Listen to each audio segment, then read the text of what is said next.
What is up, the Lions fans? It's your boy Motor City Don P, and we are back here once again. You already know what it is when you see me in front of TV. It is one thing is for certain, and three things are for sure. Number one, the Motor City Cats are indeed back at it. Number two, we came to give you stats and not none of that static. And number three, and perhaps the most important number of them all, number three, is that we want to make sure you keep your Lions news pragmatic. And you may be asking yourself, how, Don? How? Mr. P, does one keep their Lions news pragmatic? Well, it's a very simple process, and I'm glad you asked. I'll tell you right now, actually. You got to smash that like button. You got to subscribe, and you got to share. And when you do that, in whatever order you've done it in, you've done it, and you've kept your Lions news pragmatic. Now, sharing is also caring. So when you share this stream with your mothers, your brothers, your sisters, your uncles, your cousins, your aunties, your nephews, your nieces, your nephews, your uncles, your cousins, your brothers, your sisters, your uncles, your mothers, your fathers, your friends, you name it, then you have indeed kept you've indeed cared about these people. As I said, sharing is caring. What up, though, everybody in the chat? What up, though, people that are here? What up, though, people that are not here yet? And the people that will be here in a little bit. Now, we've got some things to dive into today. It is going to be Lions Chiefs, because you already know Sunday night football is the Detroit Lions versus the Kansas City Chiefs. And I believe that Jared Goff is 3-0 versus Patrick Mahomes, 2-0 when it matters.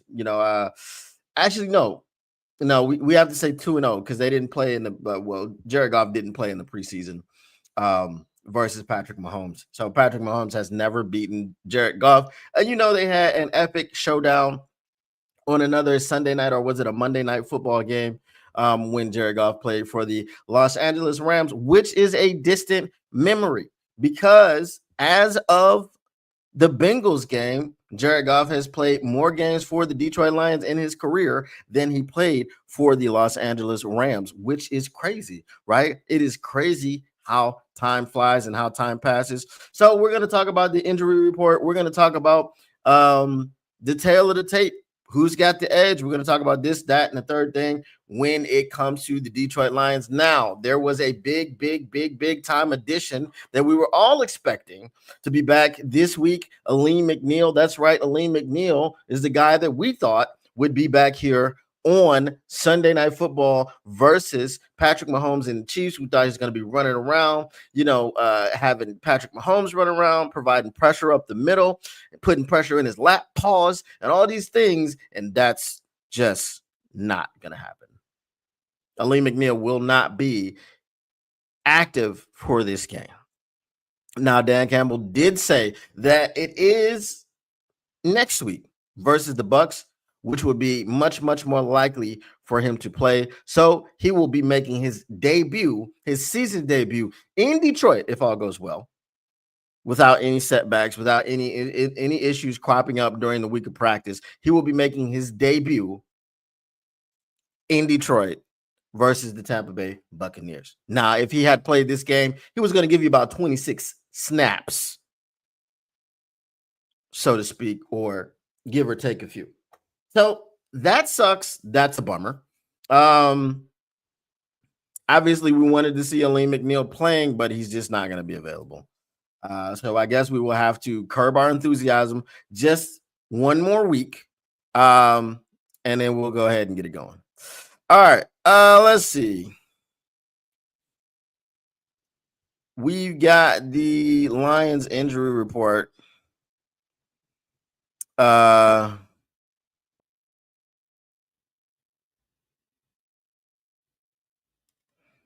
Okay, Michael Irvin is crashing out for some reason. Michael Irvin is crashing out for some reason. I guess they said that he wouldn't thrive in this era. All right, so the Detroit Lions injury report is as follows. Okay, Terrion Arnold is out, as we already knew and expected. Just blowing this up. Terrion Arnold is out with a shoulder injury. Zach Cunningham is out with a hamstring. Zach Cunningham been out like the last 3 games with that hamstring. Aleem McNeil is out with a knee injury. Sione Vaki groin is out. I don't know if you guys think that Sione Vaki is long for this team, but I think with any other team, he probably would be cut by now. But with the Lions, we are very, very patient and very lenient when it comes to guys who are injured. So Sione Vaki is once again missing a game. I think he's only played in one game this season out of the 5 possible, and this is out of the 6 possible. He's only played in one game. He is out with a groin injury again. Now, Brian Branch, with an ankle injury, we know that he received an MIR on that ankle foot area. He is questionable. Taylor Decker is questionable with the shoulder. Kirby Joseph is questionable with his knee. Vontae Maddox questionable with a hamstring. Giovanni Manu questionable with a knee. And Khalif Raymond, obviously with the neck injury, questionable. Now, I have been on record as saying questionable is the new probable, but I do believe someone like Khalif Raymond may be downgraded to out. We saw downgraded to doubtful. If you're downgraded to doubtful, then you're basically out. We saw Taylor Decker be downgraded to doubtful last week and then eventually was out, didn't play. So he's questionable again. I think Brian Branch and Kirby Joseph will play. Kirby Joseph has been dealing with his knee injury since training camp, so he's been on very, very limited practice. He's been listed as questionable pretty much all the time on the injury report, but I think he will play. With Brian Branch, Dan Campbell said if he misses time, it's not going to be anything considerable. It's not going to be anything lengthy, but he said it depends on how Brian Branch feels. He said personally himself, he expects to have him at the game and available to play. So it's not anything that we have to worry about with Brian Branch. What up, though? Mega Hustle 313. So we got Branch would be a loss because he always picks off Mahomes, but I trust Shep. Okay, I feel you. Brad got some work to do, cannot be sitting on his ass at the deadline. Facts. But here's a question for you. Here's a question for you guys. What is more important? If we can get one player, is it an edge rusher at the deadline? Or is it a cornerback? Or a safety? Is it secondary help or is it defensive line help? Is it depth? Is it a difference maker? Let me know what you guys think in the chat. All right. Brad be like Sky. I wouldn't say that, man. Come on now. He brought in Big Z last year. Come on, man. Facts. I don't know what he's thinking, but it's all or nothing this year because Decker gonna retire. You can hate me now, Mackenzie, but I won't stop now, Mackenzie. I told you every time I see your name, I got to do it.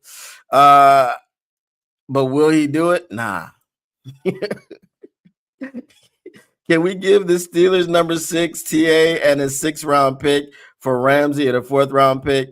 Atlanta Brandon, Jalen Ramsey is converted to a safety now, so I don't think that would be helpful for us. You'd have to, at this late stage in his career, he's made the transition into safety.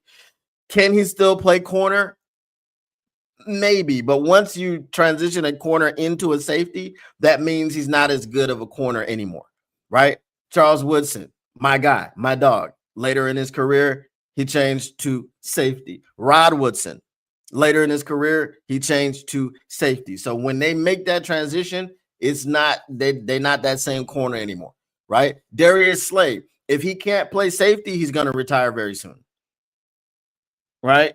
Because he's not the corner that he used to be, and usually corners to extend their longevity and all these things, extend their careers, that's what they'll do. They'll make that transition into safety if it is possible for them. If not, then they just retire.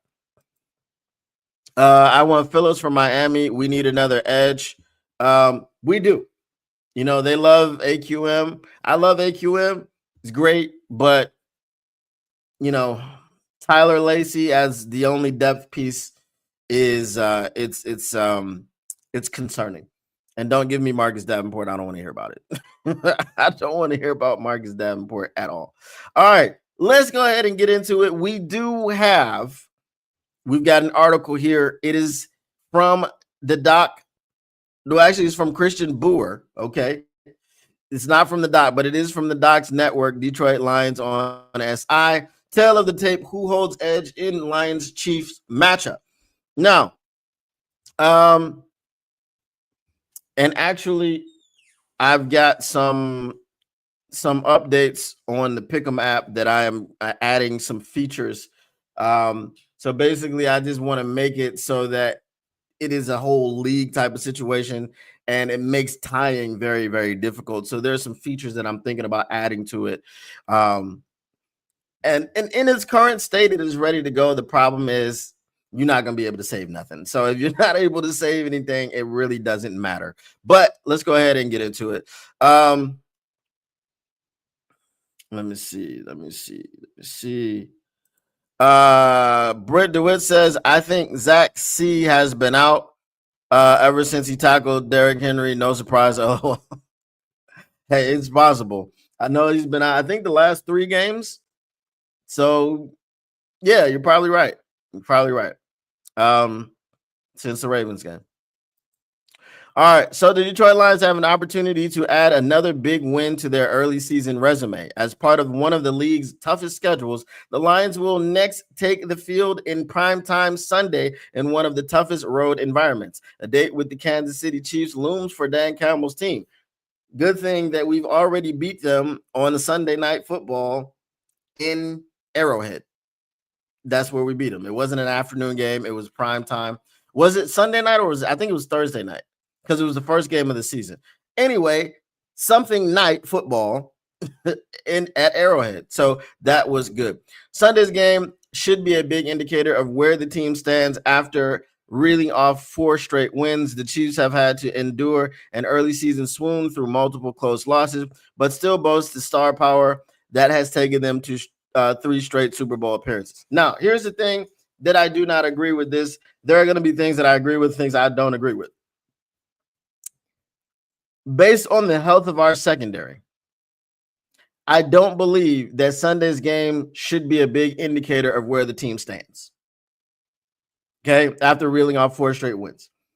Based on both Kirby Joseph and Brian Branch were listed on the injury report. If they are the least bit hampered, we do not have anybody else that can step in and do anything, right? So if they're out there playing and they're 75% or they're 60% or whatever the case may be, the Kansas City Chiefs have a track team at wide receiver. They've got Xavier Worthy, who runs a 4.21 40. They've got Hollywood Brown, who runs a 4.27, and they got Tyquan Thornton, who runs a 4.28, something around there. So they're all sub 4.3 guys. Okay. If our secondary, again, the health of our secondary, the only person who's healthy who you would count on. Now, I'm not saying the depth of Rock Yassin. I'm not saying Rock Yassin is bad or anything of this nature. Okay. But if you're giving me a depth player, if you're giving me a player that is starter level, I'm going with Amik. So you got Amik at one corner, and then you got Trey Flowers. Now, how much time has Trey Flowers had to acclimate himself to Detroit, to the system, to the philosophy, to the culture? About 1 week. Okay, about 1 week. That's how much time that Trey Flowers has had. So if it's gonna be Trey Flowers over there, we've seen him on 9 snaps. We haven't seen him in a full game yet. So what will a full game from Trey Flowers look like, and things of this nature? So if that's what we're dealing with, and the Chiefs go off for 250 passing yards, 300 passing yards, well, does that mean that our secondary sucks? Or does that just mean that the secondary is injured? That's not going to tell you where we stand. It's not going to, it's not, I don't look at this game as a litmus test. When we were young and up and coming, having honeys come in the crib, digging their ish, but they couldn't cab money from me. Some bad chicks didn't get past the bridge. You already know. Hashtag if you know, use the hashtag. When we were young and up and coming, and the Chiefs had just won the Super Bowl, and we got the first game of the season after the Chiefs, they hung their banner, they did the ring ceremony, all that stuff. That was a litmus test. That was a litmus test. And then people wanted to say, oh, well, they didn't have I think, did Travis Kelce play that game? But they didn't have Chris Jones. Chris Jones didn't play because he had been holding out and so on and so forth. And I think Travis Kelce might have been injured or something. Okay. But those were the excuses that people made for the Chiefs. And they didn't have Travis Kelce and Chris Jones, and you only beat them by 1 point. Okay. But now, what are the excuses that we're going to have for the Lions? Because the Lions are the number 1 team in the NFL right now.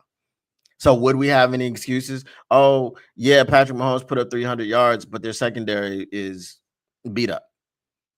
We don't have our starting corners, our starting safeties are banged up. They're playing, but they're limited. Are we going to get that same excuse from the media?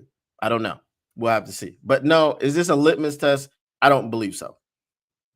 JMO 2 TDs, facts. Hey, let's get it going. Let's get it popping. Look, all I want y'all to do is look at the coverage that they're going to be playing on JMO.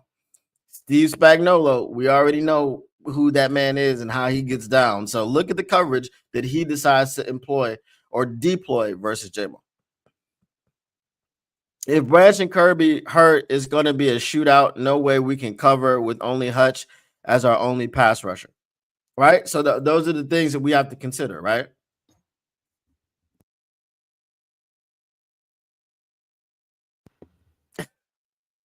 Hey, if I was marrying a billionaire, I might do that too, bro. No hate. I know this is trolling, but I'm not hating. All right, let's continue on with this article. Here's a breakdown of how the two teams match up in Sunday's game. Lions offense versus Chiefs defense. The Lions offense has rebounded nicely from the season opening clunker against Green Bay. After struggling to find the end zone in that game, John Morton's group has quickly taken its place among the NFL's best through the first 5 weeks of the season. Detroit has plenty of top-end skill position talent, and Jameson Williams will be an X factor in this game. After 2 consecutive quiet showings, Williams could be the difference in a game that could be a shootout. Amon-Ra St. Brown is being ailed by a wrist injury, and as a result, Williams could assume some of his targets. Okay, let me pause right there. Number one, being ailed by a wrist injury is laughable. He's a wide receiver. You tape that thing up so that he can't feel it, and you let him go. He ain't dropped no passes since hurting his wrist. It hasn't affected him at all. So this is, you know what I'm saying? See, whenever I read an article from Christian Boer, I don't know. I just be, got to get him on the show because I'd be tearing it apart. But I'm picking things apart that I don't agree with. It's analysis. I'm not just reading the article. What up, though, Motown Mitch? 2 quiet showings. JMO could be a factor in this game. JMO is a factor in every game. JMO is the reason why Sam Laporta is eating. JMO is the reason why Amon-Ra St. Brown is eating. JMO is the reason why Sam Laporta is getting single coverage. JMO is the reason why Amon-Ra St. Brown is getting single coverage. If you have a dynamic receiver like Amon-Ra St. Brown who catches 100+ passes every season, who gets damn near 1,500 yards every season, who scores 10+ touchdowns every season, do you really want to single him up? You probably don't, but you're going to let him do the death by 1,000 paper cut situation because we already know that if you put JMO single covered on anybody, it's lights out, curtains. Good night, Irene, right? He's a home run hitter. Okay. I mean, I know that the Tigers game is on right now, so let's use a baseball reference. Would you rather someone single, and it's like, okay, if they just keep singling, there's an opportunity for us to tag somebody out, right? Or would you rather someone just come up to the plate and go, all right, call the shot, big green monster, knock that thing over the wall? and just run the bases, just trot him because he just knocked out a home run. I'm pretty sure you'd rather the single bases because there's chance for error, right? If there's an Amon-Ra St. Brown and you're just going to feed him, okay, he might drop a pass, or for whatever reason, the pass might not be complete, or there might be an interception, right? The more passes that you throw, the larger the opportunity for there to be a turnover. So if you've got a home run hitter where you can just hit him with the deep ball and he can go 60, 70, 80, 90 yards for a touchdown, I'm pretty sure that's what you're trying to take away. And that's what defenses have been trying to take away for the entire offseason. Just go look at the coverage. He's got bracket coverage. He's got shell coverage over the top. They form a halo. They roll coverage to his side. And this is why you are seeing one-on-one coverage with Amon-Ra St. Brown, Sam Laporta, Brock Wright, whoever else, because there's no more resources to allocate to cover them or to help on their coverage. So it's like, man, you just got to do it one-on-one, and you're not going to get any help because all the help that we have is going over to JMO's side. Correction, Amon-Ra St. Brown eats because he's hungry. I bet JMO wants to eat. I'm pretty sure he wants to eat, but he's also good with winning, and that's his main goal. JMO will eat anything, even a McDonald's ice cream burger. That is facts. Jameson Williams is so valuable that the Lions just gave him $83 million reasons to suit up. Facts, right? Look, the Detroit Lions know what he's doing. So if a beat writer doesn't know, if a content creator doesn't know, you're not just giving him $83 million because he's a decoy, right? You're giving him $83 million because whether it's by him catching a football, whether it's by him blocking for a running back, whether it's by him taking on three people so that everyone else can be wide open and Jared Goff can complete 74% of his passes, that's why he's going to affect the game. So you give him the money. That's what happened. All right. Detroit has plenty of top-end skill position talent. All right, we did that one already. All right. Kansas City boasts a strong defensive line that ranks in the top half of most categories and has plenty of weapons. Chris Jones will be a great test for Detroit's interior offensive line, which includes two young players in guards, Christian Mahogany and Tate Ratledge. All right, so with the Chris Jones situation, I am hoping he stays inside. If you look outside and you see Dan Skipper, if you look outside and you see Manu, okay, Manu Ginobili, okay, because you just got to, all right. Obviously, it's Giovanni Manu, but Manu Ginobili. If you look outside and you see Manu, Chris Jones is going to line up outside. If you look outside and you see Taylor Decker, Chris Jones may dabble outside, but you don't expect him to wreck shop. You absolutely expect Chris Jones to eat Manu's lunch. Dan Skipper is better than Manu, but you expect him to at least give up pressure or whatever the case may be. Like, you can't stop Chris Jones over there with those guys. You can only hope to contain him. So I'd be much, much more comfortable with Taylor Decker being available and ready for this game, but we'll see. Obviously, Dan Campbell's talking about diminishing returns and weakness in the shoulder and all these things. So we don't want those things to happen. However, I'd feel much, much more comfortable with it. Ultimately, the Lions will be tasked with creating the comfortable environment in the pocket that allows Goff to thrive. Taylor Decker's availability will have a lot to do with this. If Decker can't go, it could be Giovanni Manu or Giovanni Manu Ginobili, or Dan Skipper, who will be relied on. With St. Brown, Williams, Jahmyr Gibbs, and David Montgomery all capable of making big plays, the Lions should be able to move the ball at a consistent clip. However, the injury to Decker and uncertainty of the interior line against one of the NFL's best tackles tips the scales closer to even between these two groups. Now, even with Chris Jones in the middle, the Kansas City Chiefs are allowing 130 rushing yards per game. This game is not a game where you are expecting Jared Goff to come in and just be airing it out and throwing it all over the yard 50 times this game. With the Chiefs giving up 130 yards per game on the ground, you run the damn football, right? I don't care if Jameson Williams gets one target for 9 yards again. I mean, one target for 90 yards would be awesome.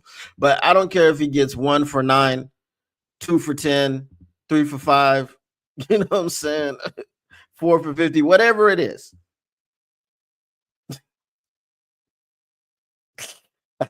I just had something. I'm not going to say it. But whatever it is, he gets. But if you run this football on a team that is bad against the run, you establish the run first. See, this was the problem with Philadelphia last night. Philadelphia, in losing to the Giants, did not establish the run. And when they can't establish the run, they are one-dimensional because A.J. Brown is out there looking like he doesn't want to play. Jalen Hurts missed Devontae Smith deep. He missed him, like he overthrew him deep. He was wide the frick open. He's wide the flip open, right? We don't have that problem because we have a quarterback who can complete all the passes. But it's very, very important to establish the run. If you establish the run and you hit Casey in the mouth and you pretty much play bully ball like what we did against Baltimore Ravens, that demoralizes the team, right? And then if their defense is demoralized while our defense is injured, I think it's pretty much even, right? If their defense has all the momentum and all of the energy and all this stuff and they're flying around and we're not counteracting that, it's going to be a long night. So you got to run the football versus the Kansas City Chiefs. What up, though, Jonathan Lord? Let's see here. Not true if Chris Jones scratching his nuts.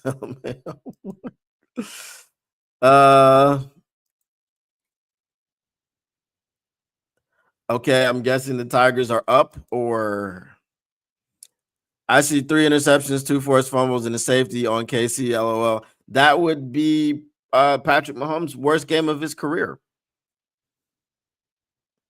Who's getting the pick 6? Is it going to be Branch? 60. Okay, now you're trolling.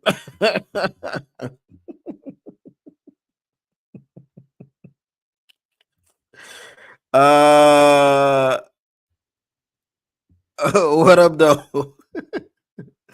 All right. So again, as I said, it's important for us to establish the run. If we do not establish the run, it's going to be a long night, just like the Eagles found out last night. All right. So he says it is even. The edge, the Lions defense versus the Lions offense versus the Chiefs defense, says no one really has the edge on that one. And that's what I was saying.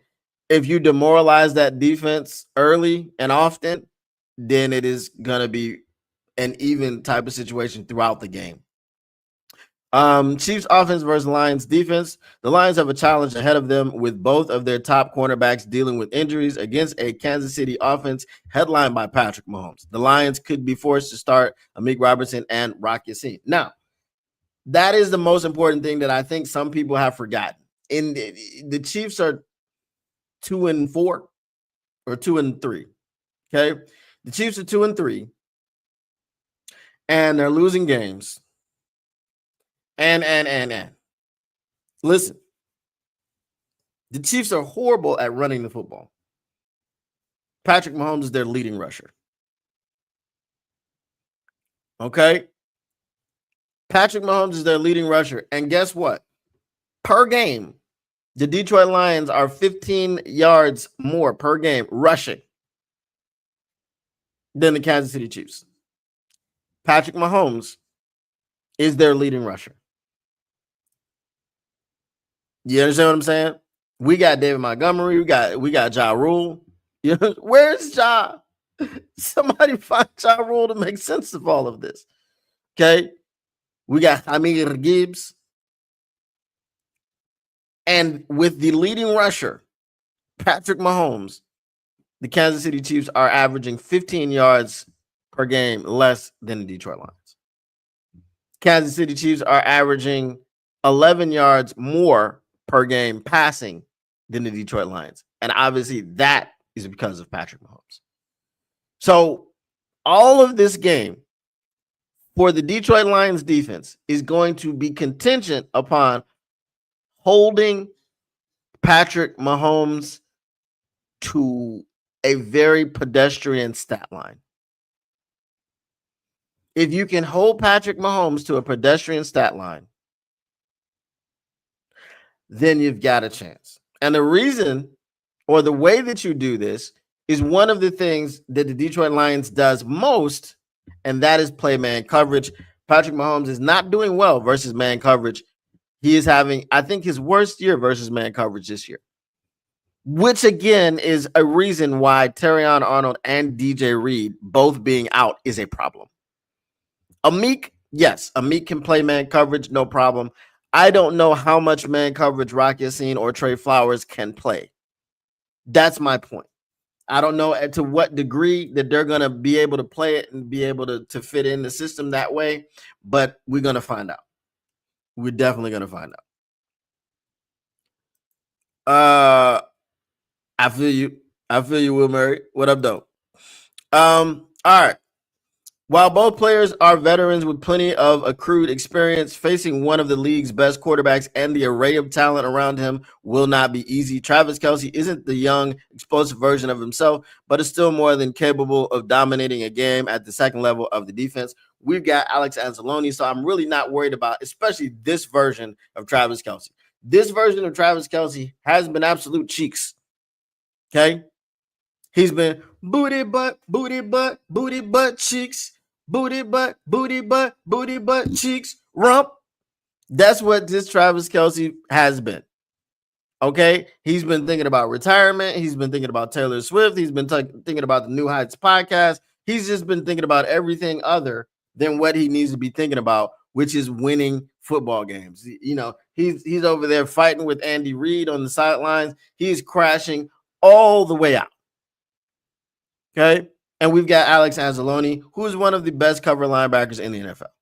And that's not hyperbole. Okay? Alex Anzalone's numbers when targeted are crazy.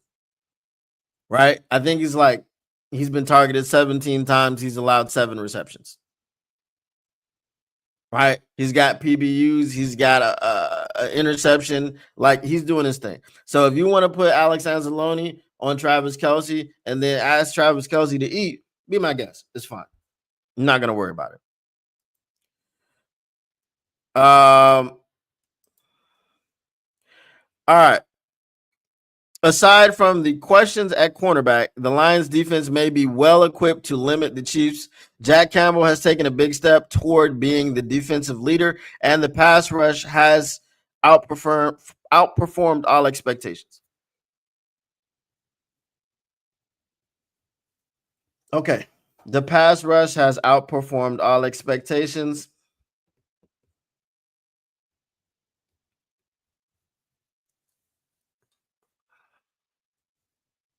I don't know that we can say that. I don't know that we can say that the pass rush has outperformed all expectations because we're still waiting for someone to emerge on the other side of Hutch. Now, El Qadim Muhammad has 3.5 sacks while Hutch has 5. Hutch should have 8 because 3 of them have been called back because of penalties. And I talked about this in the NFC North Report Lions edition. Shout out to the NFC North Report. If you haven't checked it out, make sure you go check it out after this game or after this show, not game.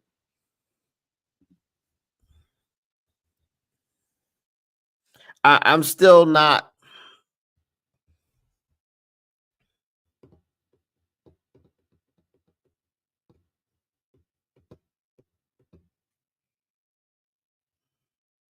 I'm okay with what's going on right now as far as their pass rush. But it's still, if we can do to Patrick Mahomes what we did to Lamar Jackson, that'll be awesome. If we can sack him 7 times, that'll be awesome. But part of the reason why we sacked Lamar Jackson 7 times, It's because the vast majority of those were covered sacks. He didn't have anywhere to go with the football. Are Amik Robinson and Rock Yassin? I know Amik can hold up.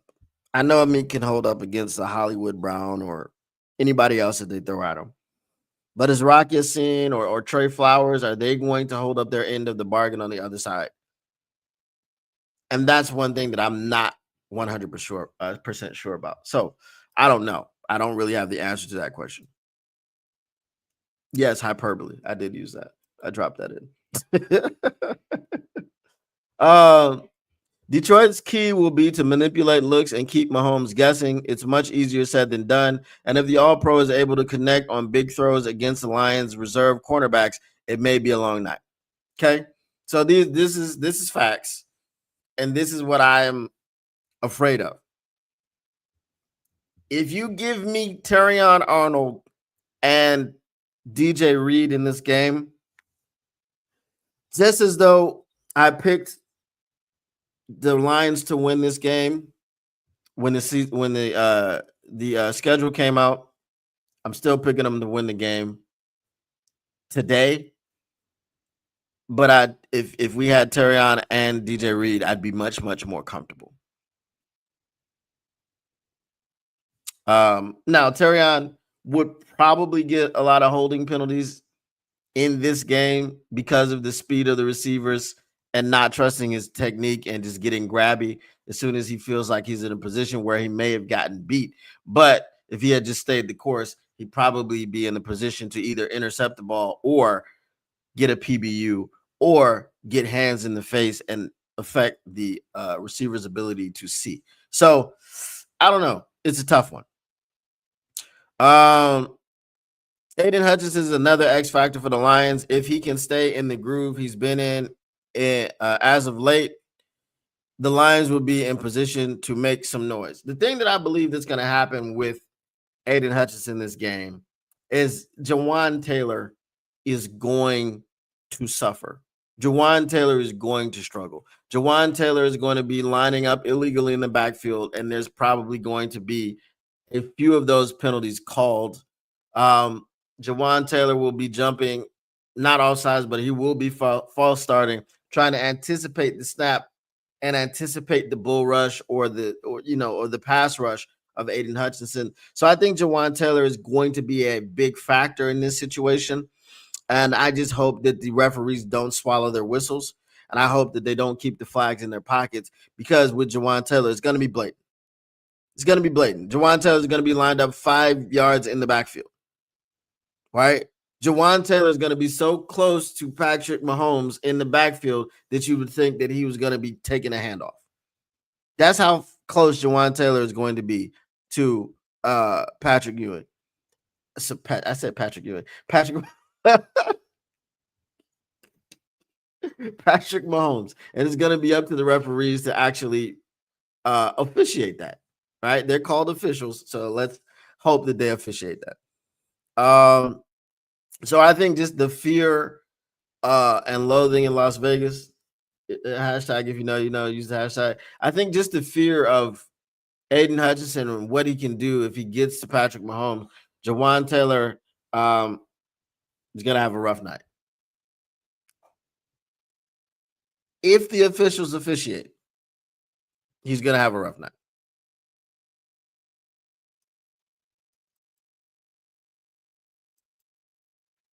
All right.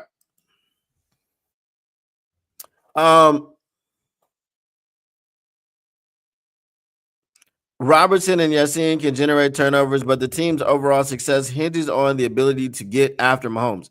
Operating in his home environment and equipped with a mastery of his offense, the Texas Tech product could make Detroit pay for any mistake. Edge Chiefs. Now, here's the thing that we have to understand.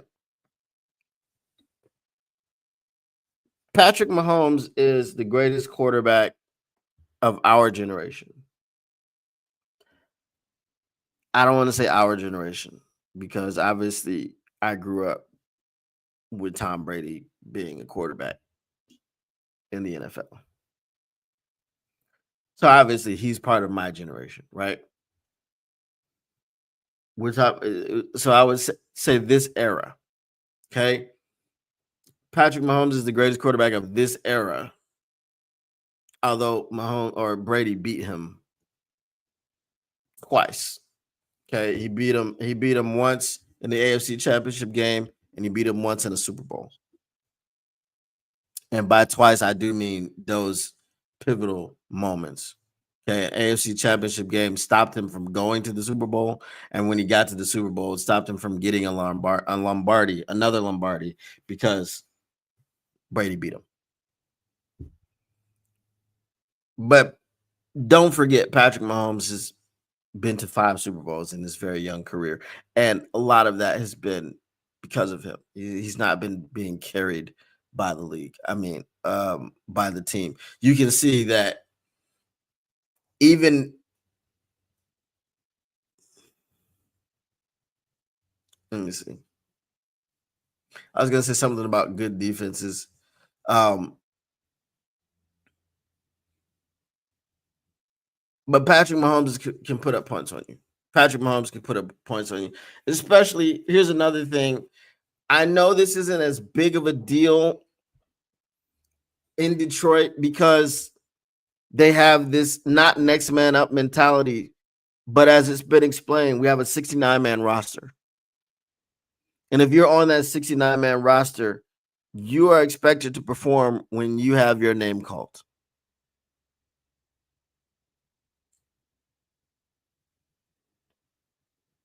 Okay. So, this this is going to be very important. Okay. It's going to be very important. You gotta keep Mahomes unbalanced. That's all I can say. I don't know if you got to keep him in the pocket. I don't know if you want him to run for his life, but you got to keep him unbalanced, and you can't allow him to get comfortable. All right.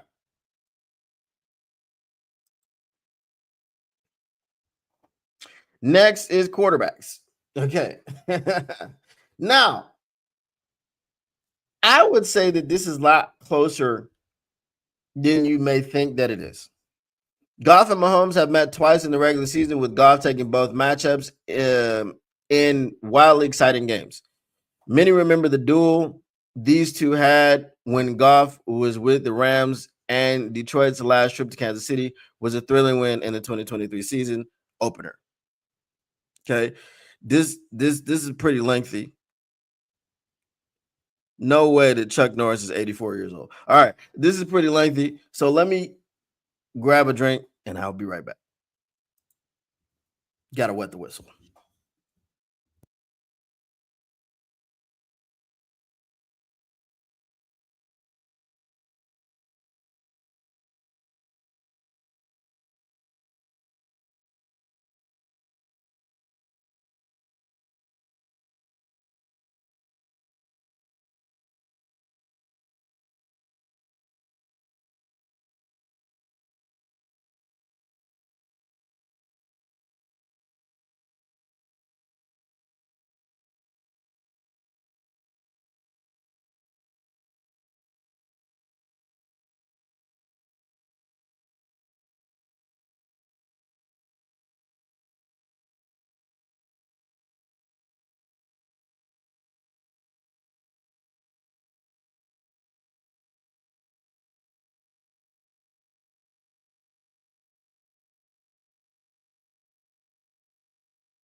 All right, we back.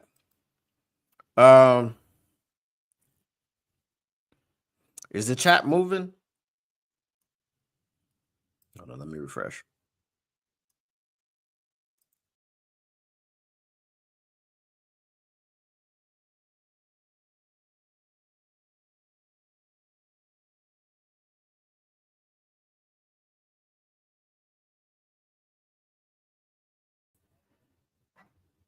Okay.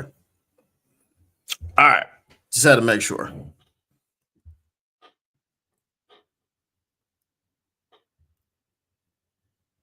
Sometimes this thing doesn't update, so just had to make sure if it was moving or not. All right. So,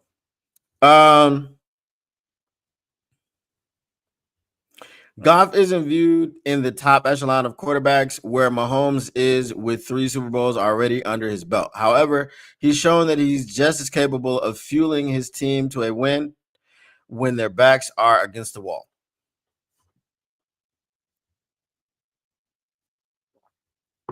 The veteran is not rattled by road environments, and as a result, composure and execution should not be of concern. Goff currently leads the league in touchdown passes and completion percentage and is looking to build on that total against the Chiefs. Okay, now we played the best defense in the league at the time. It was the Cleveland Browns. We were still able to move the ball against them while the Kansas City Chiefs defense is good. Remember, they're not the best in the league. I don't think they're not top 10 or anything of that nature. So we will be able to move the ball through the air and on the ground. And Jared Goff is going to be obviously the reason that we're able to move the ball through the air. So with these two quarterbacks both capable of making big plays happen, the edge is decided in the smallest of margins. Mahomes can make big plays on the move and make the defense pay for a sliver of a mistake. Goff has sneaky mobility and can make throws on the move, but his weakness is exposed when he's forced to flee the pocket. As a result, the edge goes to Mahomes. Of course. And we can't be mad at that because, as I said, Patrick Mahomes is the greatest quarterback of this era. Okay. We say this is his era, right? Brady was on the tail end, but Brady did beat him twice on the way out of the door. But if we're talking about the body of the work where he's going to 5 Super Bowls in 7 years or something like that, crazy. Yes, he is the best one that we've seen since Tom Brady. Okay. Yes, they did overlap, but he's the best one we've seen since Tom Brady. So no one in Detroit should be mad at this. However, styles make fights, matchups make fights. The Detroit Lions, or Jared Goff, I should say, is 2-0 versus Patrick Mahomes. This isn't a Peyton Manning and Tom Brady situation either, but it is a very good matchup between two very good quarterbacks. And I think both of these quarterbacks are perfect for their respective teams. Jared Goff is a perfect quarterback for the Detroit Lions. Patrick Mahomes is a perfect quarterback for probably any team, but he's perfect for the Chiefs and what they've got going already. So while the edge does go to the Chiefs, I would say that it's a slight edge. We know Jared Goff is more than capable of beating Patrick Mahomes. He's done it twice. Patrick Mahomes has never beat him. I'm just saying, never lost, undefeated. Okay, we should just start calling Jared Goff LeVar Ball. It is what it is. All right, special teams.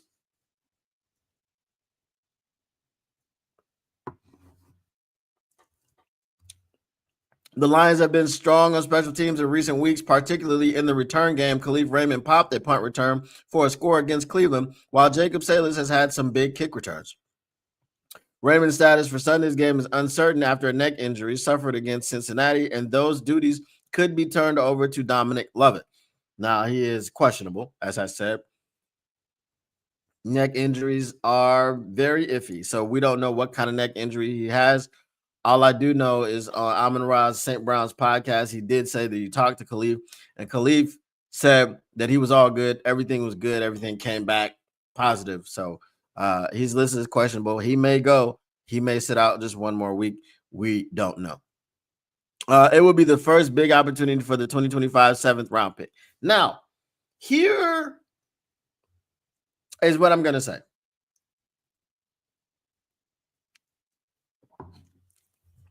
We saw Lovett struggle a bit in the preseason. You know, he had some drops. I hope Khalif plays because I don't want Lovett's first big opportunity to come at Arrowhead on Sunday Night Football in front of the entire football watching world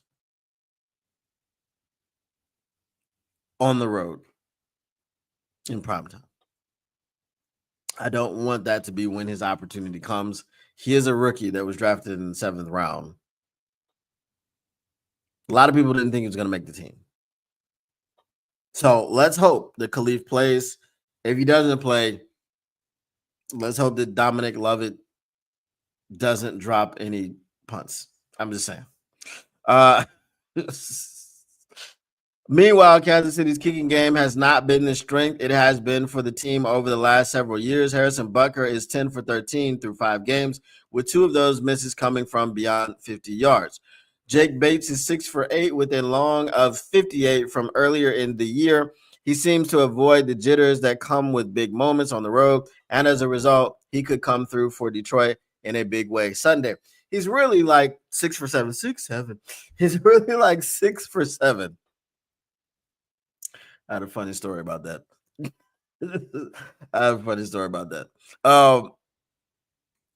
Because he tried a 67-yard field goal at the end of a half, and it was a throwaway. He had the leg, but he hooked it, I think, left.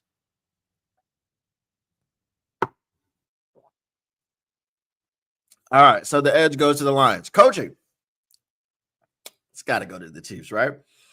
Dan Campbell, Andy Reid boast 2 of the most explosive offenses in the league and are 2 of the most highly respected coaches in the game. Both have enjoyed success to different levels, with Reid being the standard amongst active coaches with 3 titles and 6 Super Bowl appearances. Okay, don't forget that.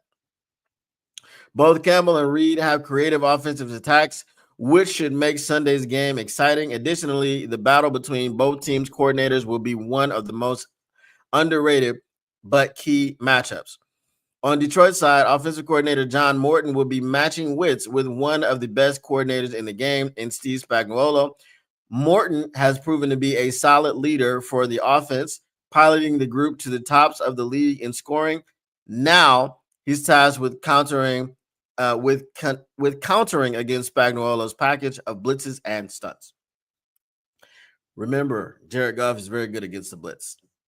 He's like what? The top rated quarterback against the blitz the last 2-3 years.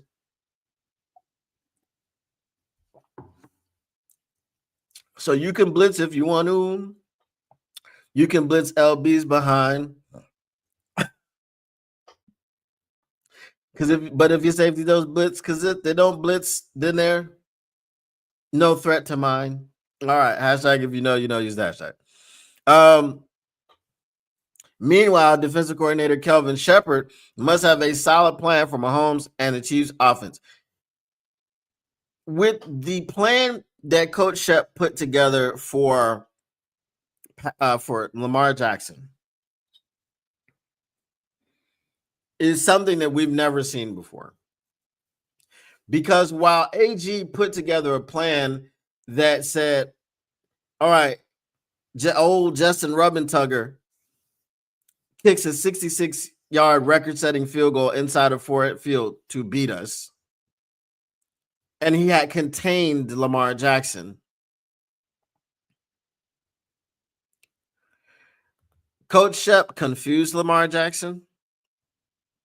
He caused Lamar Jackson to hold on to the football, which led to 7 sacks because of the disguised coverages, because of the straight up coverages, because of the spy that he employed. And the spy wasn't always Derek Barnes, right? Much like calling out the mic, identifying the mic, they had to identify the spy, because sometimes it looked like it was going to be Derek Barnes, and Derek Barnes was just dropping back into coverage. And it was Alex Anzalone, or it was Jack Campbell. Right? So with Coach Shep being this defensive genius, okay, I'm very, very confident in the plan that he can put together, or that he has put together for Patrick Mahomes, because I'm pretty sure it's already done, right? The game is, 2 days away. It's Friday, right? The game's on Sunday. So I'm pretty sure they've already done the installs. So I'm not too worried about that. All right. Kansas City will have an array of unique looks offensively, and Shepard must account for the loss of his 2 cornerbacks. If Shepard is able to scheme up pressures, Detroit's chances of winning are helped immensely. And I think he will be able to scheme up pressures. And that's why when we talk about the pass rush, this is what I meant earlier when I said I'm okay with what's happening with the pass rush. I don't like having to scheme pressure, because when you scheme pressure, you have the ability to take something from somewhere else. If you have to blitz a lot, you're taking people out of coverage. You know what I mean? If you're scheming pressure with stunts and games on the line, that's one thing. But if you got to do a lot of blitzing, I mean, it's working for us. I'm not denying the results that it's working for us, but I would love to just be able to line up and go Hutch and guy B, get him, right? Hutch and guy B, get him. Tyleek, DJ Reader. Well, Tyleek more so than DJ Reader, because DJ Reader again is a block eater. Not gonna do it. DJ Reader is a block eater. Okay, DJ Reader. Okay, he's a block eater, so he's not really a sack getter. A sugar cookie, man. This is crazy. I'm a rapper. I'm not a sugar cookie getter. Okay, hashtag. If you know, use the hashtag. So Tyleek, go get him up the middle. Aiden Hutchinson, you go get that guy. Guy B, go over there and get him. As I said, I love El-Quadin Muhammad. I love AQM, but is he premier? Is he a premier pass rusher? No.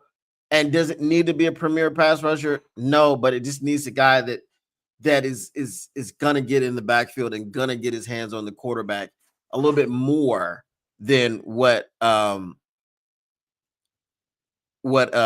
Muhammad is doing.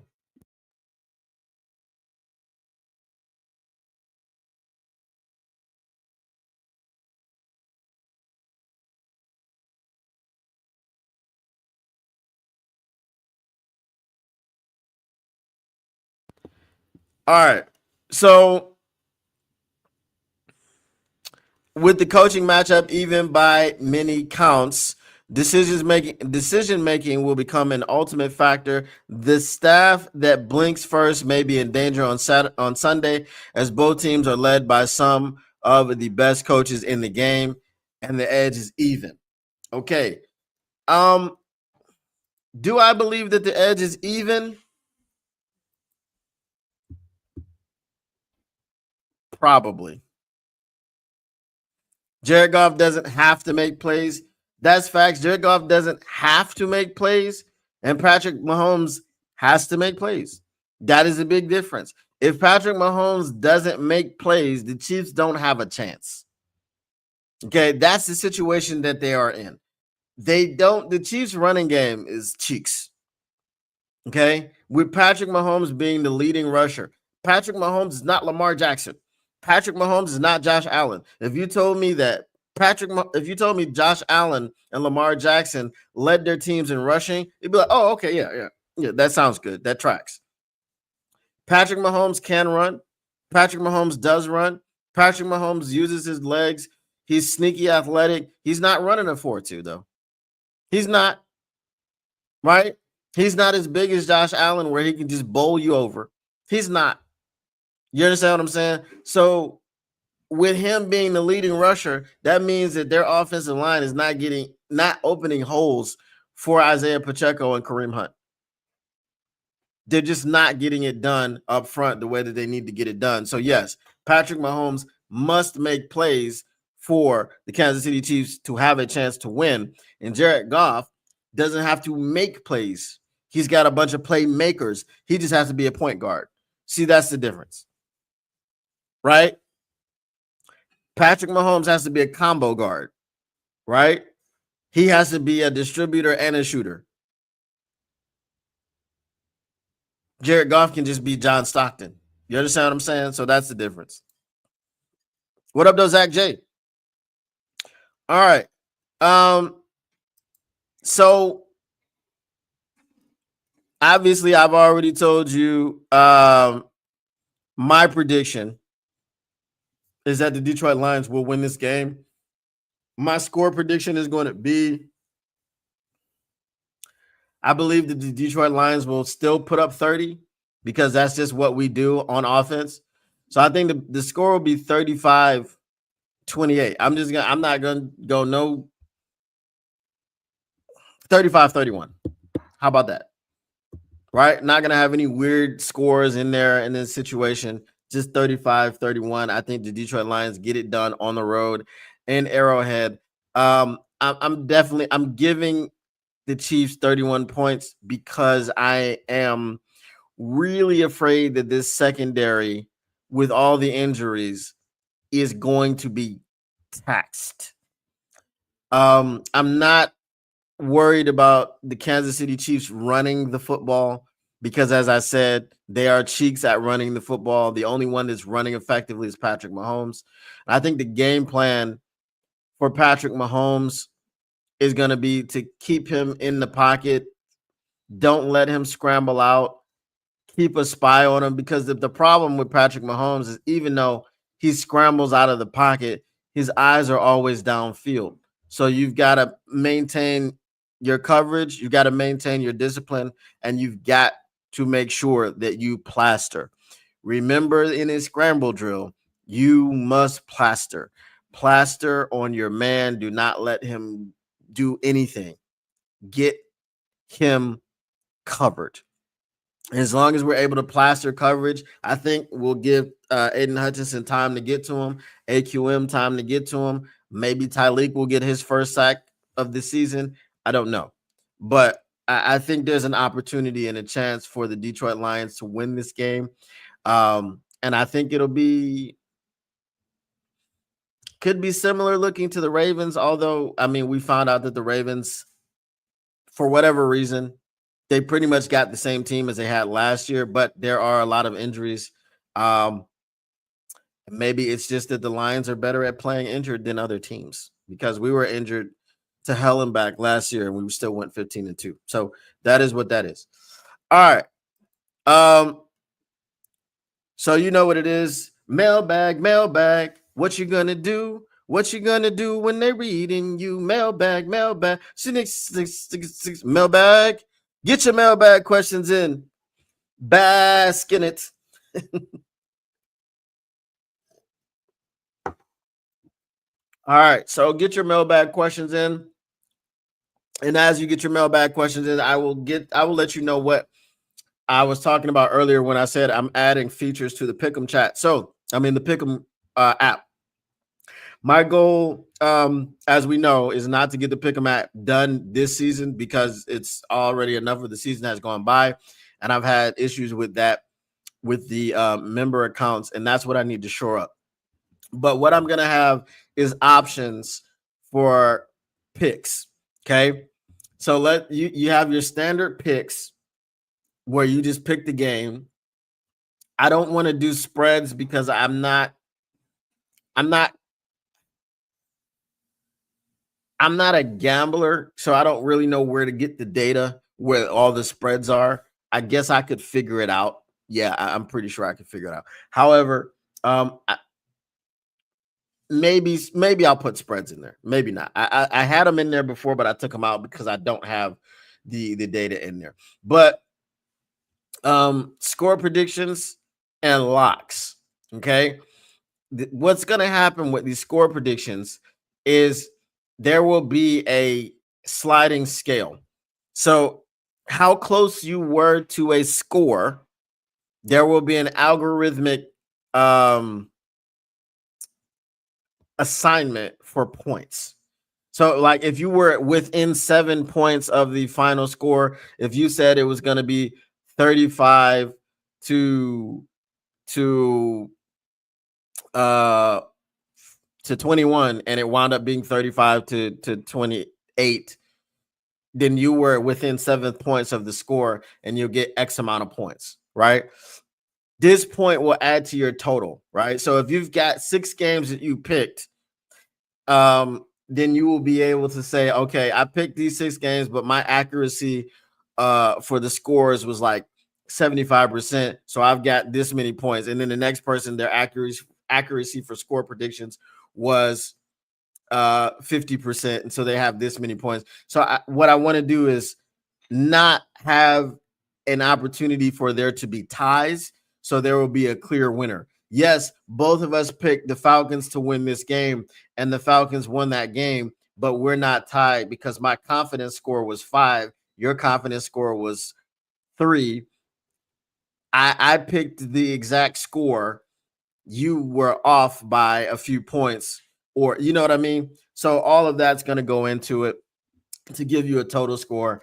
And then you'll have, your leaderboards and all these things. So you'll be able to see who's leading, how many points you need to do. So it's going to be like a really like involved type of situation. The locks, they'll be like worth a certain amount of points. So if you lock a game, right, even if you didn't get the score prediction or you just lock the game, like, okay, the Falcons are going to win this game, boom, lock that. You're only going to be able to lock 1 game per week. Okay. Once you lock it, the other people in the group in your league will not be able to lock the same game. Right.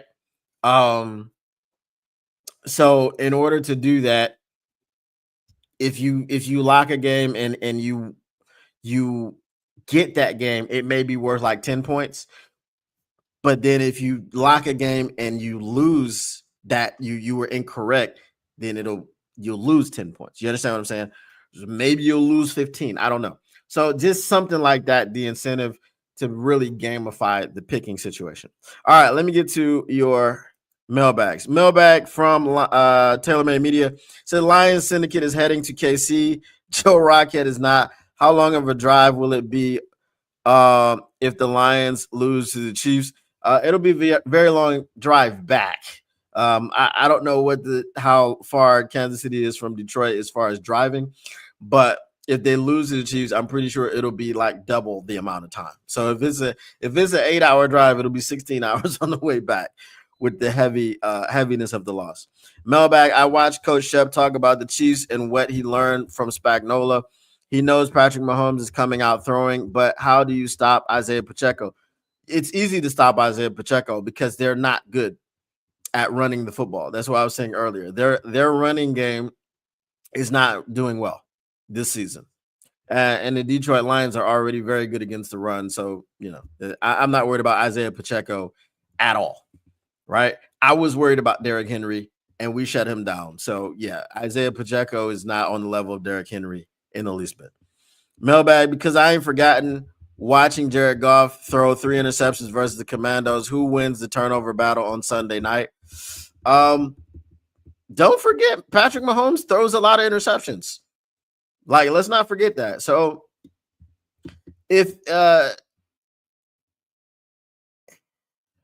depending on how many deep shots Patrick Mahomes throws with Kirby back there, I say the Detroit Lions win the turnover battle because you got to win the turnover battle. You can't go on the road and lose the turnover battle and expect to win. So, no, I think the Detroit Lions will win the turnover battle. All right, y'all, that is going to be it for me today. You already know I will be here on Sunday night. Keep it locked right here, and you will be able to find me. Come through, hang out. If you have not subscribed to the Motor City Cats channel, man, what are you doing? You have the opportunity to go there right now because I'm about to end the show and subscribe. And if you don't know the link, there is the link. If you're in the chat from Facebook, not from Facebook, if you're in the chat from Twitter or wherever else, go smash that subscribe button, like it, and share with your peoples. It's been a good week, man, and we will see you guys on a Sunday night for the Detroit Lions and the Kansas City Chiefs watch party. Make sure you come through. Make sure you bring your pom-poms and all these other things. And yeah, that's gonna be that. All right. Once again, the Motor City Cats are indeed back at it. We came to give you stats and not static. Whatever you do, make sure you keep your Lions news pragmatic. And we are out. Peace.